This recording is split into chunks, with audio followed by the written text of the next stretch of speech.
साम्राज्य, सामान्यांचा असामान्य. जिल्ह्यात पात्र नसतानाही रेशनचा लाभ घेणाऱ्या 71,956 लाभार्थ्यांची नावे वगळली. मिशन सुधार मोहिमेअंतर्गत कारवाई. उत्पन्न मर्यादा ओलांडणारे, बनावट नोंदी आणि विसंगती असलेली प्रकरणे उघड. सोलापूर प्रतिनिधी. सार्वजनिक वितरण व्यवस्थेतील PDS गैरप्रकारांना आळा घालण्यासाठी राज्य शासनाने राबविलेल्या मिशन सुधार मोहिमेअंतर्गत सोलापूर जिल्ह्यात मोठी कारवाई करण्यात आली आहे. पात्रता निकषांची पडताळणी केल्यानंतर 71,956 लाभार्थ्यांची नावे रेशन योजनेतून वगळण्यात आली आहेत. या मोहिमेमुळे अपात्र लाभार्थ्यांवर कारवाई होऊन खऱ्या गरजू नागरिकांपर्यंत शासकीय धान्याचा लाभ पोहोचविण्याचा मार्ग मोकळा झाला आहे.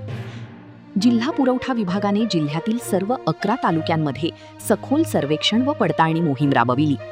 आधार पडताळणी, eKYC, उत्पन्नाची माहिती, वाहन मालकी, कर भरणा तसेच इतर सरकारी नोंदींचा आधार घेऊन लाभार्थ्यांची छाननी करण्यात आली.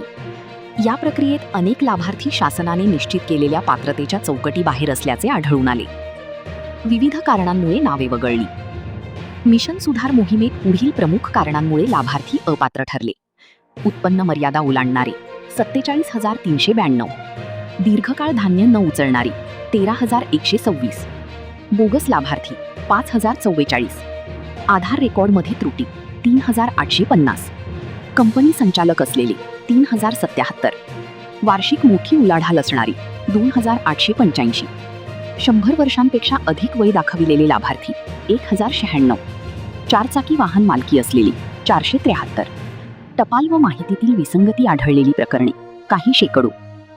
या आकडेवारीवरून अनेक अपात्र व्यक्ती रेशन योजनेचा लाभ घेत असल्याचे स्पष्ट झाले आहे. तालुकानिहाय सर्वाधिक अपात्र लाभार्थी. मोहिमेदरम्यान माळशिरस तालुक्यात सर्वाधिक 10,877 लाभार्थी अपात्र आढळले. त्यापाठोपाठ बार्शी, पंढरपूर, अक्कलकोट, सांगोला आणि दक्षिण सोलापूर तालुक्यांमध्येही मोठ्या प्रमाणावर नावे वगळण्यात आली. ग्रामीण भागात उत्पन्न मर्यादा ओलांडूनही रेशनचा लाभ घेत असल्याची अनेक प्रकरणे समोर आली. पात्र लाभार्थ्यांवर अन्याय होणार नाही. जिल्हा पुरवठा विभागाने स्पष्ट केले आहे की मोहिमेचा उद्देश पात्र लाभार्थ्यांना वंचित ठेवणे नसून अपात्र लाभार्थी शोधून त्यांची नावे वगळणे हा आहे. एखाद्या पात्र कुटुंबाचे नाव तांत्रिक कारणामुळे किंवा नोंदणीतील चुकीमुळे वगळले गेले असल्यास त्यांना पुनर्पडताळणीची संधी दिली जाणार आहे.